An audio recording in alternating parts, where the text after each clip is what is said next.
લોકો છે ને ડેન્ટિસ્ટને એવું સંભળાવતા હોય છે કે એવો જોક પાસ કરતા હોય છે ડેન્ટિસ્ટ વિશે. તો જે ડૉક્ટર હોય એ અલગ હોય ને ડેન્ટિસ્ટ અલગ હોય. એટલે મેડિકલ ફિલ્ડમાં છે ને એજ્યુકેશન ટફ જ હોય છે, કારણ કે finally you are treating and human body. તમને શું લાગે છે કે રાજકોટમાં જે ડેન્ટલ હેલ્થ કન્ડિશન છે, જે પેશન્ટ્સ આવતા હોય એની મેજર ઇશ્યુ શું હોય છે? જે ઓલું જુબા કેસરી ખાવાની, પછી આ માવા ખાવાની, અને કેન્સરના પેશન્ટ્સ બી એ આપણા સૌરાષ્ટ્ર રિજનમાં ઓવરઓલ ઇન્ડિયા કરતાં સૌથી વધારે છે. તો આજકાલ ડૉક્ટર બંસી, લોકો બ્યુટિફિકેશન માટે પણ ડેન્ટિસ્ટ્રીની ટ્રીટમેન્ટ્સ લે છે. અત્યારે છે ને ડેન્ટિસ્ટ્રી એટલું ઇવોલ્વ થઈ ગયું છે કે એક એસ્થેટિક ડેન્ટિસ્ટ્રી કરીને આખી નવી બ્રાન્ચ જ ડેવલપ થઈ રહી છે. સેલિબ્રિટીઝ છે એ લોકો કરાવતા છે એની સ્માઇલ એન્હાન્સમેન્ટ. આખું જે કહેવાય ને એમનું એ લોકો લિપથી લઈ what is the weirdest thing that you have found in someone's mouth? વોટરની પાઇપલાઇન્સ હોય છે ને એમાં જે રીતે બધું સાર જમા થઈ રહ્યો છે એવી રીતે. One dental habit that would shock people but it is actually healthy. અમુક આપણા જે દાદા હતા કે આપણા પરદાદા હતા એ લોકોને એવી આદત હતી કે એ લોકો જમીને. Worst dental advice that you have seen on social media? કે ઘણા એવા પેશન્ટ્સ હોય છે કે જેમાં ડેન્ટલ ઇમ્પ્લાન્ટ જે ટ્રીટમેન્ટ છે એની જરૂરત નથી હોતી, પણ તો બી ઘણા પેશન્ટ્સમાં એ ટ્રીટમેન્ટ કેરી આઉટ કરવામાં આવે છે. ગુડ મોર્નિંગ, મારું નામ છે યુક્તિ ભાલારા અને અમે આજથી એક નવા પોડકાસ્ટની શરૂઆત કરી રહ્યા છીએ જેનું નામ છે વિરાટ વાણી. અને આજના આપના પહેલા ગેસ્ટનું નામ છે ડૉક્ટર બંસી તકવાની, જેમના ક્લિનિકનું નામ છે ડૉક્ટર તકવાનીઝ ડેન્ટલ લાઉન્જ અને એમને કર્યું છે ડેન્ટિસ્ટ્રીમાં masters. Doctor Bansi Takwani BNI વિરાટના ફાઉન્ડિંગ પ્રેસિડેન્ટ અને મેમ્બર છે. So let's talk with Bansi તકવાની.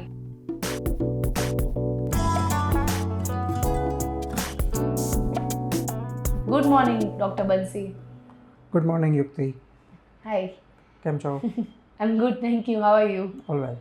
Okay, so Dr. Bansi, tell me, when did this journey started? When did you get an idea about કે તમારે ડેન્ટિસ્ટ બનવું છે, તમારે ડેન્ટિસ્ટ્રીમાં આગળ વધવું છે?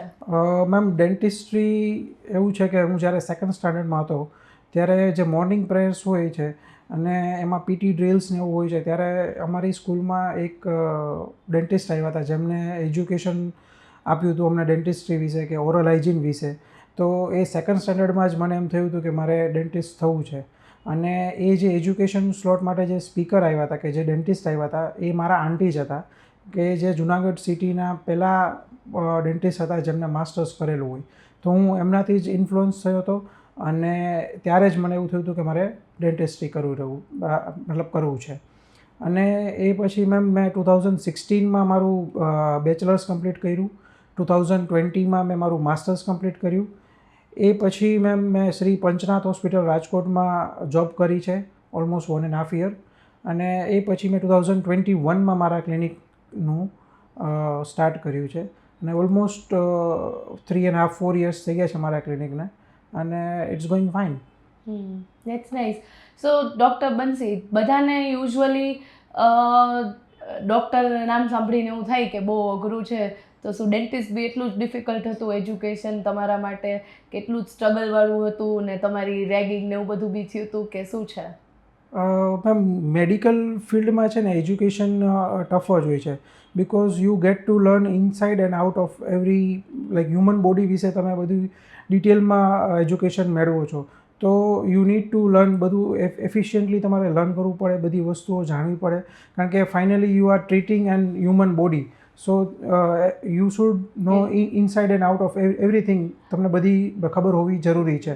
એક મિસ્ટેક થઈને ડિફિકલ્ટ થઈ જાય. એટલે ડેન્ટિસ્ટ્રીમાં બી મેડમ એવું છે કે જે લોકો MBBS સ્ટડી કરી રહ્યા હોય છે એ લોકોના જે મેઇન સબ્જેક્ટ હોય છે એ અમે ડેન્ટિસ્ટ જે હોય છે એ લોકોને ફર્સ્ટ સેકન્ડ થર્ડ યર સુધી એમના જે મેઇન સબ્જેક્ટ હોય છે એ લોકો અમને બી એ બધા સબ્જેક્ટ જ ભણાવવામાં આવી રહ્યા હોય છે. અને એ સિવાય અમે ડેન્ટિસ્ટ્રીના સબ્જેક્ટ બી ઘણા એની સાથે સાથે અમારા ચાલતા હોય છે. એટલે મેડિકલ ફિલ્ડનું સ્ટડીઝ થોડુંક ડિફિકલ્ટ તો હોય છે, પણ એની સાથે એ ઇન્ટરેસ્ટિંગ બી હોય છે. નાઇસ. સો તમારી આ જર્ની જે ઇવોલ્વ થઈ એની સાથે સાથે તમારું ક્લિનિક છે એ કઈ રીતે ઇવોલ્વ થયું? What is your story about? Madam dentistry જે ઓવરઓલ જે છે ને એ એટલું ઇવોલ્વ થઈ રહ્યું છે અત્યારે કે પહેલાં એવું હતું મેડમ કે લોકોને દાંતમાં કોઈ બી જાતની પીડા કે દર્દ થતો તો એ ડેન્ટિસ્ટ પાસે જતા અને ડેન્ટિસ્ટ બી એમનો એ જે પેશન્ટ હોય છે કે જે દર્દી હોય છે એનો દાંત કાઢી નાખતા હતા કે દાંત બચાવવાનો કોઈ પ્રયત્ન ન કરતા. પણ હવે એના પછી ડેન્ટિસ્ટ્રી એટલું ઇવોલ્વ થયું કે લોકોને એટલી એજ્યુકેશન મળ્યું કે લોકોને એટલી જાણકારી મળી કે જો દાંતમાં કંઈ પીડા હોય તો એવું જરૂરી નથી કે દાંત કાઢી નાખવો જ જોઈએ, એ દાંતને આપણે બચાવી પણ શકીએ છીએ. અને હવે મેડમ ડેન્ટિસ્ટ્રી લિમિટ સુધી કે એટલું ઇવોલ્વ થઈ ગયું છે કે હવે ડેન્ટિસ્ટ્રીમાં કોઈ બી ટ્રીટમેન્ટ છે જે એનું પ્લાનિંગથી લઈને એક્ઝિક્યુશન બધું જ આપણે ડિજિટલી કરી શકીએ છીએ. પહેલાં જે આપણે માપ લેવા કોઈ બી જે દર્દી હોય કે પેશન્ટ હોય એને કોઈ બી જાતનું પ્રોસેસીસ હોય કે કેપ હોય કે ક્રાઉન બનાવવું હોય તો આપણે એનું મેન્યુઅલી જે બધું મેઝરમેન્ટ લેતા હતા, હવે એ જ બધી વસ્તુ ડિજિટલી આપણે એ પેશન્ટનું માપ લઈ શકીએ છીએ અને કોમ્પ્યુટરમાં જ મતલબ કોમ્પ્યુટરાઇઝ આપણે એનું પ્લાનિંગ કરી અને એનું એક્ઝિક્યુશન કરી શકીએ છીએ. એટલે ડેન્ટિસ્ટ્રી અત્યારે ટ્રીટમેન્ટ પ્લાનિંગથી લઈને એક્ઝિક્યુશન સુધી આખું ડિજિટલી કન્વર્ટ થઈ ગયું છે. એટલે એ જ રીતે અમારા ક્લિનિકની પ્રેક્ટિસ બી એવી રીતે ઇવોલ્વ આગળ મતલબ થઈ ગઈ છે અને વધી રહી છે. એટલે વિથ ચેન્જ અમારું ક્લિનિકની જે ટ્રીટમેન્ટ પ્લાનિંગ અને એક્ઝિક્યુશનની સ્ટાઇલ જે પેટર્ન છે એ બી અમે ઇવોલ્વ કરી રહ્યા છીએ અને એમાં બી અમે ચેન્જીસ લાવી રહ્યા છીએ. તો ડૉક્ટર બંસી, યુઝ્યુઅલી ડેન્ટિસ્ટની ચેર કે ડૉક્ટર પાસે જવાથી બધા ડરતા હોય છે, તો ડેન્ટિસ્ટની ચેરમાં બી જઈને લોકો ડરતા તો હોય જ છે. તો એવી રીતના જ્યારે એવી સિચ્યુએશન આવે તો જે જોઈને ડર લાગે તો એ એવી સિચ્યુએશનને તમે કઈ રીતે હેન્ડલ કરો? મોસ્ટલી આવું બચ્ચાઓમાં થતું હોય, એડલ્ટમાં બી થાય એવું નથી, ઘણા લોકોને થતું હોય. મને બી આજે થાય, ડેન્ટિસ્ટની ચેર ઉપર બેસું તો દેખાય નહીં પણ ધ્રુજતું તો હોય, કેમ કે જે ડ્રિલ્સના ને એના અવાજ આવે એ કાન સુધી બહુ ક્લોઝ અવાજ આવે તો ત્યારે થોડો ડર તો લાગે, ભલે આપણે એનેસ્થેસિયા લાગેલું હોય. તો આવા કેસીસ હોય એને કઈ રીતે તમે ટેકલ કરતા હોય? અત્યારે છે ને ડેન્ટલ એન્ઝાયટી એક એવી કોમન વસ્તુ થઈ ગઈ છે કે કિડ્સ જે હોય છે, જે પીડિયાટ્રિક પેશન્ટ હોય છે, એ તો એન્ઝિયસ હોય જ છે અને એમને બી ડેન્ટલ ટ્રીટમેન્ટનો ડર લાગી રહ્યો હોય છે. પણ એની સાથે સાથે હવે એડલ્ટ્સ બી ઘણા એવા છે કે જેમને ડેન્ટલ ટ્રીટમેન્ટથી ખૂબ જ ડર લાગી રહ્યો હોય છે અને એ ડેન્ટલ ટ્રીટમેન્ટનું સાંભળીને બી એન્ઝિયસ થઈ જાય છે અને ટ્રીટમેન્ટ કરાવતી વખતે કે ડેન્ટલ વિઝિટ દરમિયાન એ સવારથી જ જે દિવસે વિઝિટ હોય એ દિવસના સવારથી જ એ લોકોને એટલી એન્ઝાયટી હોય છે કે એ લોકો એટલા ડરી રહ્યા હોય છે. એટલે હવે એના માટે શું છે કે જે પીડિયાટ્રિક પેશન્ટ છે કે જે નાના બાળકોની સારવાર છે એમાં અત્યારે લાફિંગ ગેસ છે જે N2O2 કરીને હોય છે એનું યુઝ થઈ રહ્યો છે કે જેનાથી છે ને બાળકની એન્ઝાયટી ઓછી થઈ જાય છે અને એ શાંતિથી બધી જ ડેન્ટલ ટ્રીટમેન્ટ કરવા દે છે ડેન્ટિસ્ટને. એટલે એનાથી ઘણો બેનિફિટ થઈ રહ્યા છે અને બાળકોની સારવાર સાવ ઇઝીલી આપણે કરી શકીએ છીએ. જે 5 યર્સથી લઈ અને 8, 9, 10 યર્સ સુધી આપણે એ બાળકમાં યુઝ કરી શકીએ છીએ અને એના બિલકુલ બી કોઈ સાઇડ ઇફેક્ટ્સ નથી હોતા. અને એડલ્ટ્સ માટે જો વાત કરું કે એમની ટ્રીટમેન્ટમાં અત્યારે અમેરિકા છે, કેનેડા છે, UK છે, તો આ બધા કન્ટ્રીઝમાં એડલ્ટ પેશન્ટમાં બી આ N2O2 ગેસનો કે નાઇટ્રસ ઓક્સાઇડ સિડક્શનનો યુઝ થવા માંડ્યો છે કે જે એડલ્ટ પેશન્ટને બી આનો યુઝ કરી અને એમની એન્ઝાયટી ઓછી કરીને એમનું ટ્રીટમેન્ટ ઇઝીલી કરવામાં આવે છે. એના સિવાય જે ફર્સ્ટ જે કોન્ટેક્ટ હોય છે પેશન્ટ જોડે કે તમારું ફર્સ્ટ જે કન્સલ્ટેશન હોય છે પેશન્ટ જોડે, એ બહુ એક ઇમ્પોર્ટન્ટ રોલ પ્લે કરે છે એ પેશન્ટની એન્ઝાયટી ડાઉન કરવામાં અને પેશન્ટને કોન્ફિડન્સ બિલ્ડઅપ કરવામાં, કે જેનાથી પેશન્ટને એવું ના લાગે કે એ ડેન્ટલ ટ્રીટમેન્ટ કરવા જઈ રહ્યા છે અને પેશન્ટને એવું ફીલ થવું જોઈએ કે એક એ નોર્મલ ટ્રીટમેન્ટ પ્રોસિજર છે એની માટે જઈ રહ્યા છે અને એની એન્ઝાયટી એકદમ લો રહે અને એનું હેપીલી ટ્રીટમેન્ટ આઉટકમ આવી શકે. તો એવું આપણે એડલ્ટ્સમાં વાપરી તો એની હસવાની કેટલો ટાઈમ અસર રહીએ? એવું થાય કે હસતા જ રહીએ કે ન થાય? ના, એટલે એ જે આપણે મૂવીઝમાં ને જે જોતા હોય છે કે જે લાફિંગ ગેસ છોડે છે ને પછી લોકો બધા હસવા માંડે છે, એવું નથી હોતું. આમાં છે ને જે એન્ઝાયટી હોય છે ને, એટલે આમાં શું છે, નાઇટ્રસ ઓક્સાઇડ અને ઓક્સિજન બંનેનો કોમ્બિનેશન ચાલતું હોય છે. એટલે એનાથી છે ને બાળક હોય છે કે એડલ્ટ જે હોય છે ને એન્ઝાયટી એકદમ લો થઈ જાય છે અને એ સિડક થઈ જાય છે. એટલે નાઇટ્રસ ઓક્સાઇડ અને ઓક્સિજનના ગેસથી બંનેના કોમ્બિનેશનથી અને એની એન્ઝાયટી લો થઈ જાય એટલે પેશન્ટ કામ અને કમ્પોઝ થઈને ડેન્ટલ ચેરમાં ઇઝીલી બધી ટ્રીટમેન્ટ કરવા દે છે. એવું ના હોય કે પેશન્ટ હસવા માંડે છે.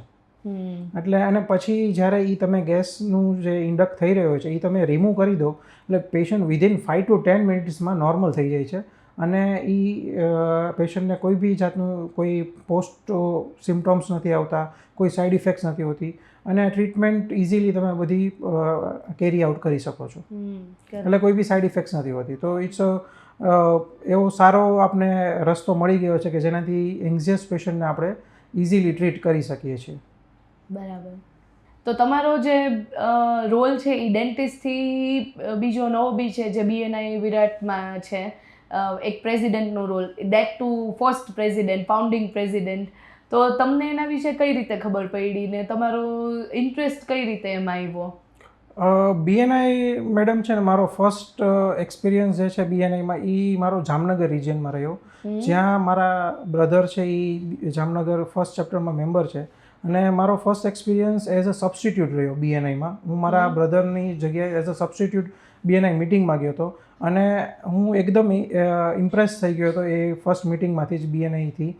કારણ કે એટલું સારું એવું નેટવર્ક જે અહીંયા ડેવલપ થયું હતું બધા બિઝનેસ ઓનર્સ વચ્ચે અને એટલા સરસ રીતે રેફરલ્સ જે રીતે પાસ થયા હતા અને જે રીતે ક્વોલિટી બિઝનેસ કન્વર્ટ થઈ રહ્યો હતો, એટલે નેટવર્ક અને બિઝનેસ બંને વસ્તુથી હું ઇમ્પ્રેસ થઈ ગયો હતો કે જે BNIની જે મેઇન પોલિસી છે એનાથી. અને એ પછી હું રાજકોટ રિજિયનમાં કે રાજકોટ આવીને મેં BNIમાં જોડાવા માટેનો ફર્સ્ટ ટાઈમ પ્રયત્ન કર્યો હતો અને મેં એક ચેપ્ટરમાં વિઝિટ કર્યું હતું. એ 2021ની વાત છે મેડમ. અને since then I was waiting કે મારો BNIમાં હું જલ્દીથી જલ્દી જોઈન કરું અને એક મારું સારું નેટવર્ક મને મળે અને પછી એમાંથી મને સારા ક્વોલિટી રેફરલ્સ મળે અને સારો બિઝનેસ મળે. અને 2025માં મને એ ઓપોર્ચ્યુનિટી મળી અને હું વિરાટ ચેપ્ટરમાં as a founding member join થઈ ગયો. અને પછી મને આ ઓપોર્ચ્યુનિટી મળી કે હું ચેપ્ટરને લીડ કરું એઝ અ પ્રેસિડેન્ટ. અને એના ચેપ્ટર જે સરસ રીતે ચેપ્ટરનો ગ્રોથ જે છે અને મેઇન પર્પઝ પ્રેસિડેન્ટનો એ છે કે આખા ચેપ્ટરને સાથે લઈ અને ચેપ્ટરને આગળ બધા મેમ્બર્સને આગળ લઈ જાય, આખા ચેપ્ટરને આગળ લઈ જાય કે જેનાથી બધા જ મેમ્બર્સનો સારો એવો બિઝનેસ મળી શકે, બધા મેમ્બર્સ સારો બિઝનેસ કરે, બધાનું સારું નેટવર્ક બિલ્ડઅપ થાય અને સાથે સાથે આખા ચેપ્ટરનો બી ગ્રોથ થાય. કરેક્ટ. તો પ્રેસિડેન્ટ રોલ ઇઝ મેઇન કે ચેપ્ટરને આખા બધા મેમ્બર્સને સાથે લઈ અને આગળ વધે અને ચેપ્ટરને બી આગળ વધારે. તો આજકાલ ડૉક્ટર બંસી, લોકો બ્યુટિફિકેશન માટે પણ ડેન્ટિસ્ટ્રીની ટ્રીટમેન્ટ્સ લે છે, જેમ કે શું કહેવાય એના ટીથ વ્હાઇટનિંગ તો આજકાલ બેઝિક થઈ ગયું છે કે જે લોકોને યલોઇશ થઈ ગયા હોય કેવી રીતના હોય. તો એના સિવાય બીજી કઈ આને એઝ અ લક્ઝરી રીતે લોકો હવે લેવા માંડ્યા છે?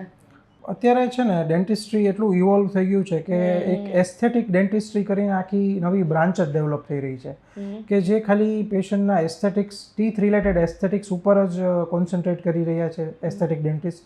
અને તમે જેમ કીધું ટીથ વ્હાઇટનિંગ, એ સિવાય ટીથ રિલેટેડ કોઈ બી એસ્થેટિક્સ જે છે એને આપણે એનહેન્સ કરી અને પેશન્ટને કોન્ફિડન્સ સ્માઇલ આપણે આપીએ છીએ, જેમાં આપણે ડાયરેક્ટ જે કમ્પોઝિટ્સ છે, જે કમ્પોઝિટ્સથી ડાયરેક્ટ આપણે ટીથનો શેડ છે, શેપ છે, સાઇઝ છે ચેન્જ કરી રહ્યા છે. એ સિવાય ડેન્ટલ વિનિયર્સ છે, એ વિનિયર્સથી બી આપણે પેશન્ટની સ્માઇલને એનહેન્સ કરીએ છીએ અને એમાં બી મેં કીધું એમ કે ટીથનો સાઇઝ, શેપ, શેડ બધું ચેન્જ કરી અને આપણે પેશન્ટને એક પરફેક્ટ સ્માઇલ આપી રહ્યા છીએ અને જેમાં બધા જ ટીથ જે છે એ એના ઇક્વલ પ્રપોર્શનમાં હોય છે, જેનાથી પેશન્ટ જે સ્માઇલ કરે છે ત્યારે એ એટલી એનહેન્સ અને એટલી બ્યુટિફુલ હોય છે કે એનું કોન્ફિડન્સ અને એક સ્પાર્ક જે છે એ અલગ જ હોય છે. એટલે એસ્થેટિક ડેન્ટિસ્ટ્રી એક નવી જ બ્રાન્ચ આખી ડેવલપ થઈ રહી છે ડેન્ટિસ્ટ્રીમાં અને એમાં બી એક સારું એવું માસ્ટર્સ છે કે ફેલોશિપ કોર્સ છે એ થઈ રહ્યા છે અને લોકો એનાથી સારા એવા ઇમ્પ્રેસ થઈ અને ઘણી એવી એસ્થેટિક ડેન્ટલ ટ્રીટમેન્ટ છે જે કરાવી રહ્યા છે, જે એમના ફંક્શન માટે, દાંતના ફંક્શન માટે રિક્વાયર્ડ નથી હોતી પણ એમના એસ્થેટિક માટે એ ઘણી ટ્રીટમેન્ટ રિક્વાયર્ડ હોય છે અને લોકો એ ઇઝીલી કેરી આઉટ કરી રહ્યા છે અને પોતાની સ્માઇલને એનહેન્સ કરી અને કોન્ફિડન્ટલી પોતાને કેરી ફોરવર્ડ કરતા હોય છે. જેમ કે સેલિબ્રિટીઝ છે એ લોકો કરાવતા હશે એની સ્માઇલ એનહેન્સમેન્ટ. યસ. સેલિબ્રિટીઝ જે છે એ લોકો આ મેં જે તમને એક્સપ્લેન કર્યું એ રીતે ડેન્ટલ વિનિયર્સ જે છે, ટીથ વ્હાઇટનિંગ જે છે આખું જે કહેવાય ને એમનું એ લોકો લિપથી લઈ Gums જે યસ નું બી લિપ્સ કરતા છે, યસ એ right? લોકો લિપ સર્જરીઝ છે, ગમ સર્જરી છે, ટીથ રિલેટેડ વિનિયર્સ છે કે વ્હાઇટનિંગ છે કે કમ્પોઝિટ્સ છે, આવી બધી જ ટ્રીટમેન્ટ એ લોકો કરાવી રહ્યો છે કે જેનાથી એમની સ્માઇલ એનહેન્સ થાય છે. કારણ કે જ્યારે તમે કોઈ પર્સનને ફર્સ્ટ ટાઈમ એનું સાથે તમારું Interaction. Face to face interaction થાય છે ત્યારે જે ફર્સ્ટ જે થિંગ હોય છે કે જે સ્માઇલ જે છે એ તમારી ઉપર એક સારી એવી ઇમ્પ્રેશન Correct. ક્રિએટ કરે છે. અને વેડિંગમાં તો હવે કોમન થઈ જ ગયું છે કે બ્રાઇડ્સ ને ગ્રૂમ્સ છે એ Yes. ફોટા સારા આવે એના માટે થઈને Yes. એનહેન્સ તો કરાવતા જ હોય છે. Yes. એટલે Correct. પહેલાં જેવું લક્ઝરી થઈ ગઈ હવે એક ડેન્ટિસ્ટની Yes. આવી સર્વિસીસ લેવાનું, સ્માઇલ એનહેન્સમેન્ટ ને ઈ. એટલે પહેલાં જેવું હતું કે મેરેજ જે દરમિયાન લોકો બ્યુટી પાર્લર છે, સલૂન્સ છે, એની બધી સર્વિસીસનો ઉપયોગ કરતા હતા. એવી રીતે હવે મેરેજ સિઝનમાં કે મેરેજ દરમિયાન ગ્રૂમ અને બ્રાઇડ જે છે એ રીતે ડેન્ટલ ટ્રીટમેન્ટનો અને ડેન્ટલ એસ્થેટિક્સનો બી ઉપયોગ કરી રહ્યા છે કે જેનાથી તમે કીધું એમ સારા ફોટોઝ, વિડીયોઝ છે, સારી મેમરીઝ એના સાથે ક્રિએટ કરી શકે. એટલે એનો બી અત્યારે બહુ કોમન યુઝ થઈ ગયો છે. અને લિપ્સ માટે છે, ટીથ માટે છે, ગમ્સ માટે છે, આ બધી જ એ લોકો એસ્થેટિક ટ્રીટમેન્ટ કરાવવા માટે બી લોકો ગભરાતા નથી કે લોકો હિચકિચાતા નથી અને ઇઝીલી લોકો એ સર્વિસ ઓપ્ટ કરવા માટે સામેથી ઇન્ક્વાયરી કરતા હોય છે અને સર્વિસીસનો ઉપયોગ કરતા હોય છે. Correct. So, Dr. Bansi, let's move to the second round, that is rapid fire round. I just hope that it is going to be fun. શું આપણે પહેલા ક્વેશ્ચનથી સ્ટાર્ટ કરીએ? Yes ma'am. Yeah. What is the biggest myth about dental care that you want to bust? Ma'am લોકોને ડેન્ટિસ્ટ્રીમાં કે દાંતની સારવારથી ઘણા લોકોને એવું મનમાં હોય છે કે દાંતની સારવાર કરવાથી આંખોને કંઈ થઈ શકે છે કે આંખોની દૃષ્ટિને કંઈ થઈ શકે છે કે મગજમાં કંઈ અસર આવી શકે છે. તો મેડમ હું લોકોનો આજે ભ્રમ તોડવા માગું છું અને એઝ અ ડેન્ટિસ્ટ હું એવું કહેવા માગું છું કે કોઈ બી દાંતની ઉપરના દાંત હોય કે નીચેના દાંત હોય, આગળના દાંત હોય કે પાછળના દાંત હોય, કોઈ બી દાંતની સારવારથી કોઈ આંખોને અથવા મગજને કોઈ બી જાતનું નુકસાન નથી થતું. એટલે એ લોકોને ભ્રમ જે હોય છે એકદમ ખોટો છે. મને પોતાને આ ભ્રમ હતો. I use to avoid dental visits due to this very particular same thing. મને એ ફિયર હતો જ કે એકાદી નસ બસ આમ ખેંચાઈ જશે તો હું મગજને કંઈક થઈ જશે. Thank you for bursting Yes, this yes, myth. Okay, so what's for your teeth? Okay, sipping coffee all day, eating a chocolate bar in one sitting, or chewing ice cubes? Madam આ teeth માટે તમે જે option આપ્યા કે coffee PV કે ice cream ખાવું કે chocolate ખાવી, મેડમ આ કોઈ બી વસ્તુ એક લિમિટથી વધારે જો એનું આપણે સેવન કરીએ છીએ તો આ એક બી વસ્તુ સારી નથી. ચોકલેટ્સથી મેડમ એવું થઈ શકે છે કે તમારા ટીથમાં કેરીઝ કે સડો થઈ શકે છે. આઈસ ક્યુબ્સથી એવું થઈ શકે છે કે તમને સેન્સિટિવિટી વધારે એનું સેવન કરવાથી સેન્સિટિવિટીનો પ્રોબ્લેમ આવી શકે છે. અને કોફી પીવાથી મેડમ તમારા ટીથમાં યલોનેસ આવી શકે છે કે એને સ્ટેનિંગ કહેવાય છે કે જે કોફીના ડાઘા પડી જાય છે. મેડમ કોઈ બી વસ્તુનું એક લિમિટથી વધારે સેવન કરીએ તો એક બી વસ્તુ સારી નથી No, ટીથ but you માટે. have to be specific. You have to choose any one thing. So madam ice cream અને આઈસ ક્યુબ કરતાં હું કહીશ કે coffee is better. Coffee? Yes.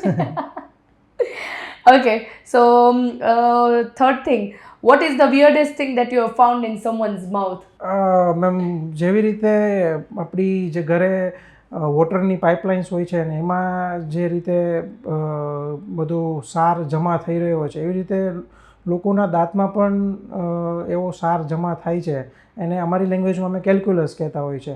તો ઘણા લોકો એવા હોય છે કે જે લોકો પોતાનું ઓરલ હાઇજીન કે દાંતની સાફ સફાઈ નથી કરતા રેગ્યુલરલી અને એ લોકોના મોંમાં આવા કેલ્ક્યુલસના જે ભેગું થયું હોય તો એનું જે જમાવટ થઈ હોય તો એ એક અમુક પેશન્ટમાં એવા લેવલ સુધી જોવા મળી રહી હોય છે કે પેશન્ટમાં આપણે ખાલી એક્ઝામિનેશન કરવું હોય કે પેશન્ટના મોંમાં આપણે જોવું હોય તો એમાં બી ડિફિકલ્ટી હોય છે. તો એ સૌથી વર્સ્ટ My સિનારીઓ હોય God, છે. I cannot imagine. Yes. Okay, so what would be your dental superpower? A. X-ray vision to see the cavities instantly. B. Magic hands that makes treatment painless. Or C. The ability to make people floss daily. Ma'am જો magic જ જો મારે કોઈ dentistry કે dental related જોતું હોય Superpower. તો super power જોતું હોય તો હું તો એવો જ સુપર પાવર માગીશ કે એવો સુપર પાવર મારી પાસે હોવો જોઈએ કે હું લોકોને પેઇનલેસ ટ્રીટમેન્ટ આપી શકું. Yeah. કારણ કે મેડમ ફ્લોસિંગ અત્યારે એવી ડિફિકલ્ટ વસ્તુ થઈ ગઈ છે કે લોકોને એટલી ડિફિકલ્ટ લાગે છે કે એ મને સુપર પાવરની જરૂર નથી. લોકો પાસે જો એ સુપર પાવર આવે ને તો એ લોકો વખતે યુઝ કરીને રેગ્યુલર ફ્લોસિંગ કરે. અને બીજું જે તમે કીધું કે પેઇનલેસ ટ્રીટમેન્ટ, તો મેડમ અત્યારે પેઇનલેસ ટ્રીટમેન્ટ એટલી જરૂરી થઈ ગઈ છે કારણ કે લોકોને આપણે જેમ અગાઉ ડિસ્કસ કર્યું એમ કે એન્ઝાઇટી એટલી થઈ ગઈ છે લોકોને ડેન્ટલ ટ્રીટમેન્ટ રિલેટેડ, એટલે પેઇનલેસ ટ્રીટમેન્ટ આપવી એ અત્યારે ડૉક્ટરની એક રિસ્પોન્સિબિલિટી છે કે લોકોનો એક્સપિરિયન્સ જે છે ડેન્ટલ ટ્રીટમેન્ટ રિલેટેડ એ એટલો ગુડ એક્સપિરિયન્સ રહી કે એને નેક્સ્ટ ટાઈમ કોઈ બી ડેન્ટલ ટ્રીટમેન્ટનો જરૂરત હોય તો એને ક્યારેય સેકન્ડ થોટ ના આવવો જોઈએ કે એને ક્યારેય ડર ના લાગવો જોઈએ એના માટેનો. એટલે હું તો એ જ સુપર પાવર માગીશ કે હું લોકોને પેઇનલેસ ટ્રીટમેન્ટ આપી શકું. Correct. One dental habit that would shock people, but it is actually healthy. અમુક આપણા જે દાદા હતા કે આપણા પરદાદા હતા એ લોકોને એવી આદત હતી કે એ લોકો જમીને હંમેશા કોગળા કરતા. અત્યારે આપણી જનરેશનમાં કે આપણા અત્યારે જેનઝી જે કહેવાય છે એ લોકોને આવી રીતે જમીને જે ગાર્ગલ્સ કરવા કે કોગળા કરવા એ લોકોને એ અજીબ લાગે છે અને નથી ગમતું. પણ મેં એ એવું એક્ઝામિન કર્યું છે કે મારા નોટિસમાં એવું આવ્યું છે કે જે લોકોને આ હેબિટ હોય છે કે જે જમીને હંમેશા કોગળા કરતા હોય છે, ગાર્ગલિંગ કરતા હોય છે, તો એ લોકોને જે ફૂડ પાર્ટિકલ્સ જે સ્ટક થઈ ગયા હોય ઓરલ કેવિટીમાં તો એ લોકોને ઇઝીલી વોશ આઉટ થઈ જાય છે અને એનાથી જે સડો થવાના ચાન્સીસ જે છે એ ઘણા બધા રિડ્યુસ થઈ જાય છે. એટલે એ એક ડેન્ટલ એવી હેબિટ છે કે જે ગાર્ગલિંગ કરવું કે કોગળા કરવા જમીને હંમેશા માટે, તો એનાથી ઘણા બેનિફિટ છે. પણ લોકોને એ હવે અત્યારે એવું લાગે છે કે કેવું લાગશે, કે ખરાબ લાગશે, કે કેવું લાગે કે આપણે જમીને કોગળા કરતા હોય તો. એટલે લોકોને સવારે બ્રશ કરીને જેવી રીતે કોગળા કરે છે તો એમાં વાંધો નથી હોતો, તો અને ગાર્ગલિંગ કરતા હોય તો એ રીતે જમીને બી તમે હંમેશા સવારે જમો કે હું તો એવું કહું છું કોઈ બી તમે ક્યારે પણ ફૂડ ઇન્ટેક કરો ત્યારે હંમેશા તમારે ગાર્ગલિંગ કરવું જ જોઈએ કે જેનાથી તમારી ઓરલ કેવિટી ક્લીન થઈ જાય અને એનાથી જે ફૂડ પાર્ટિકલ્સ જે સ્ટક થઈ ગયા હોય ઓરલ કેવિટીમાં એનાથી જે સડો થાય છે તો એ સડો થવાના ચાન્સીસ ઘણા બધા રિડ્યુસ થઈ જાય છે. એટલે એ એક ડેન્ટલ હેબિટ એવી છે કે જે લોકોને અજીબ લાગે છે પણ એના બેનિફિટ્સ ઘણા છે. Worst dental advice that you have seen on social media? અત્યારે મેડમ એવું છે કે ડેન્ટલ ઇમ્પ્લાન્ટ્સ જે છે મેડમ એ એટલો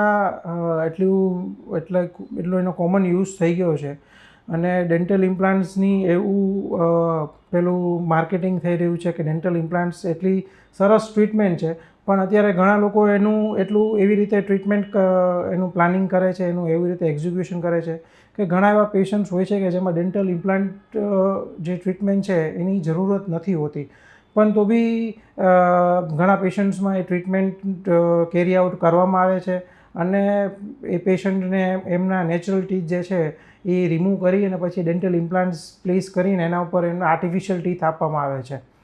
એટલે એ જે ટ્રીટમેન્ટ પ્લાનિંગ છે કે એ જે વર્સ્ટ તમે જે કહો છો કે એડવાઇસ મળેલી હોય એ ડેન્ટલ ઇમ્પ્લાન્ટ્સ જે પેશન્ટમાં રિક્વાયર્ડ ના હોય એમાં બી તમે એ ટ્રીટમેન્ટ પ્લાન પેશન્ટને એક્સપ્લેન કરી અને એમાં એ એક્ઝિક્યુશન કરો એ ટ્રીટમેન્ટનું અને પેશન્ટનો નેચરલ ટીથ જે છે એ જો એ બચી શકતો હોય અને એનાથી પેશન્ટને લોંગ ટર્મ સુધી ચાલી શકતો હોય તો એ બચાવ વધારે જરૂરી છે ડેન્ટલ ઇમ્પ્લાન્ટ કરતાં. એટલે ડેન્ટલ ઇમ્પ્લાન્ટ કરતાં બી નેચરલ ટીથ જે પર્પઝ સોલ્વ કરે છે એવું તો કોઈ બી ટીથ તમે પ્લેસ કરો, ઇમ્પ્લાન્ટથી પ્લેસ કરો કે ક્રાઉન, બ્રિજ, કોઈ બી રીતે એના ટીથને રિપ્લેસ કરો, નેચરલ ટીથ જે રીતે પર્પઝ સોલ્વ કરે છે એવી રીતે બીજું કોઈ બી વસ્તુ પર્પઝ સોલ્વ નથી કરતી. સો ડૉક્ટર બંસી, એવો ડેન્ટિસ્ટ ઉપર કયો જોક છે જે બધા ડેન્ટિસ્ટ વર્ડ સાંભળીને બધા મારતા જ હોય છે? મેમ લોકો છે ને ડેન્ટિસ્ટને એવું સંભળાવતા હોય છે કે એવો જોક પાસ કરતા હોય છે ડેન્ટિસ્ટ વિશે કે ઘણા લોકો એવું કહેતા હોય છે કે ડેન્ટિસ્ટ જે ડૉક્ટર હોય એ અલગ હોય ને ડેન્ટિસ્ટ અલગ હોય. એટલે એ લોકોનું એવું કહેવાનું હોય છે કે ડેન્ટિસ્ટ જે હોય છે એ ડૉક્ટર નથી હોતા, કારણ કે ઘણા USA છે, કેનેડા છે, તો ત્યાં એ લોકો એવું કહે છે કે ડેન્ટિસ્ટ અલગ હોય છે ને ડૉક્ટર અલગ હોય છે. તો એવું ઇન્ડિયામાં બી લોકો સાંભળીને એવું કહેતા હોય છે કે આ તો ડેન્ટિસ્ટ છે, એ ડૉક્ટર નથી એમ. એટલે એવો જોક પાસ ઓન કરતા હોય છે ડેન્ટિસ્ટ માટે કે એવું ડેન્ટિસ્ટને સંભળાવતા હોય છે. તો હું તો એવું જ કહીશ કે જે બી વ્યક્તિ હોય કે જે બી પર્સન છે જે તમારા બોડી ઓર્ગનને કે બોડી પાર્ટને જે બચાવે કે જે એની એનહેન્સ કરવા માટે જે ટ્રીટમેન્ટ કરે છે એને ડૉક્ટર જ કહેવાય. Correct. પછી ડેન્ટિસ્ટ છે તો એ ટીથ માટે છે, પણ ટીથ જે છે એ એક તમારો બોડીનો પાર્ટ જ છે, અને એનાથી તમારું ફંક્શન છે, ચ્યુઇંગ છે, સ્પીકિંગ છે, ઇટિંગ છે, એસ્થેટિક્સ છે, તમારી સ્માઇલ છે, આ બધી ઘણી બધી વસ્તુઓ એનાથી ઇન્ફ્લુઅન્સ થાય છે ટીથથી. Correct. તો એ ટીથની ટ્રીટમેન્ટ માટે ડેન્ટિસ્ટ જ છે, એમાં કોઈ તમારો ડૉક્ટર કોઈ તમારી હેલ્પ નહીં કરી શકે. તો તમે એમ કહો કે ડૉક્ટર અલગ છે, ડેન્ટિસ્ટ અલગ છે, એવું હોતું નથી. Dentist are also doctor. Correct. અગર એકાદો દાંત ન હોય અને સ્માઇલ કેવી લાગે તો એની ઇમ્પોર્ટન્સ દાંત વગરના બોખા માણસને જ ખબર હોય. યસ. એટલે ઘણા લોકો એવો જોક પાસ ઓન કરતા હોય છે કે ડેન્ટિસ્ટ છે આ ડૉક્ટર નથી, પણ dentist are doctors and doctors are yes. They all are same, of course. Yeah. Correct. Doctor Bansi, એવી એક ટ્રેડિશનલ ઇન્ડિયન રેમેડી છે જે ઓરલ હેલ્થ માટે કે ઓરલ હાઇજીન માટે જે બેટર છે, જે પ્રેક્ટિસ આપણે કરવાથી થાય, જેમ કે એક ગાર્ગલ કીધું, પણ એના સિવાય બીજી એક એવી છે જે પ્રૂવન છે કે it is good for your teeth. Yes ma'am. એટલે ઘણા લોકો છે ને મેમ પહેલાં દાંતણ કરતા હતા, જે લોકો ઘણા એવા છે કે ટીથ બ્રશિંગ ના કરતા. અત્યારે ઘણા લોકો એવા છે કે જે ટૂથબ્રશ તો કરી રહ્યા છે પણ સાથે સાથે દાંતણ બી કરી રહ્યા છે. તો એ એવી ઓલ્ડ રેમેડી છે કે જે લોકો બ્રશિંગ તો અપનાવ્યું છે પણ હજી એ ઓલ્ડ રેમેડી જે છે એમને છોડી નથી. તો બ્રશિંગ પ્લસ એ દાંતણનો બી ઉપયોગ કરતા હોય છે ઘણા. તો એ એક એવી ઓલ્ડ રેમેડી છે કે જેનાથી ટીથ સ્ટ્રોંગ અને સરસ થાય છે, પણ એની સાથે બ્રશિંગ બી લોકો કરતા હોય છે, એટલે ઓરલ હાઇજીન વધારે સારી રીતે મેન્ટેન બી રહે છે. એટલે બોથ ઓલ્ડ અને ન્યૂ બંને રેમેડીઝ અપનાવીને ઘણા લોકો સારું એવું ડેન્ટલ હાઇજીન પોતાનું મેન્ટેન કરતા હોય છે અને એ રૂટીન રેગ્યુલર ફોલો કરતા હોય છે. કરેક્ટ. તો હવે એક બીજો લાસ્ટ ક્વેશ્ચન છે. તમને શું લાગે છે કે રાજકોટમાં જે ડેન્ટલ હેલ્થ કન્ડિશન છે, જે પેશન્ટ્સ આવતા હોય, એની મેજર ઇશ્યુ શું હોય છે? Vote is the common problem જેની હાઇજીન કે એનું જે પ્રોબ્લેમ હોય છે ડેન્ટલ હેલ્થ કન્ડિશન માટે? એટલે મેજોરિટી પબ્લિક એક તો કોઈને છે ને હાઇજીન, ડેન્ટલ હાઇજીનનું રૂટીન કેવી રીતે ફોલો કરવું કે ડેન્ટલ હાઇજીનનું રૂટીન શું હોવું જોઈએ એનું લોકોને એજ્યુકેશન નથી. જે હેબિટ્સ હોય છે લોકોને, જે ઓલું જુબા કેસરી ખાવાની, પછી આ માવા ખાવાની, તો આ પ્લસ એક તો રૂટીન નથી, ડેન્ટલ રૂટીન જે હાઇજીન મેન્ટેન રાખવાનું હોવું જોઈએ, પ્લસ આ બધી જે હેબિટ્સ છે એના હિસાબે લોકોનું ડેન્ટલ હાઇજીન રાજકોટ રિજિયનમાં એટલું ખરાબ છે અને એના હિસાબે કેન્સર થવાના જે ચાન્સીસ છે અને કેન્સરના પેશન્ટ્સ બી એ આપણા સૌરાષ્ટ્ર રિજિયનમાં ઓવરઓલ ઇન્ડિયા કરતાં સૌથી વધારે છે. કરેક્ટ. એ બધું આ જ કારણે આ બધી હેબિટ્સના હિસાબે જ કેન્સરના પેશન્ટ સૌથી વધારે રાજકોટ રિજિયનમાં જોવા મળી રહ્યા છે, મતલબ સૌરાષ્ટ્ર રિજિયનમાં. Correct. Okay, so that is the end of rapid fire round. Thank you so much, Dr. Bansi Takwani, for being our guest at our first podcast. This is the wrap up of our first episode of Virat Vani. અને જો તમારે બી BNI માં જોડાવું છે, interest છે, તમારે બી તમારું network grow કરવું છે, ક્વોલિટી રેફરન્સ જોઈએ છે અને એને બિઝનેસમાં કન્વર્ટ કરવા છે, તો આજે જ અમને મેસેજ કરો. Because your visibility will lead to your credibility and your credibility will convert into your profitability. BNI Virat rocks.